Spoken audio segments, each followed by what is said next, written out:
Thomas Alva Edison ఈ bulb కనిపెట్టిన వ్యక్తి. అతను బైబిల్ బాగా చదివేవాడు. బైబిల్ నా బ్రతుకును వెలిగించింది, నేను బల్బును వెలిగించానని చెప్పిన వ్యక్తి. అతను చేసే ప్రతి ప్రయత్నానికి ముందు ప్రార్థించేవాడు. ఒక వ్యక్తి బైబిల్ చదివి ప్రయత్నం చేయగా ఆ ప్రయత్నాన్ని ఫలింపజేశాడు దేవుడు. ఆ ప్రయత్న ఫలమే నేడు ప్రపంచం అంతా లైట్లు వెలిగిపోతూ ఉన్నాయి. అలాగే రైట్ బ్రదర్స్ మీరు చూస్తే వారి తండ్రి గారు కూడా ప్రార్థించేవాడు.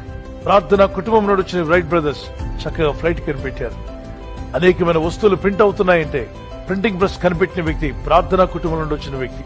ప్రార్థించి ప్రయత్నించగా ఫలించిన వ్యక్తి జాన్ గుటెన్బర్గ్ కనిపెట్టినటువంటి ఈ ప్రింటింగ్ ప్రెస్ మొట్టమొదటిగా ప్రపంచానికి ప్రింటింగ్ పుస్తకాలను అందించగలిగింది.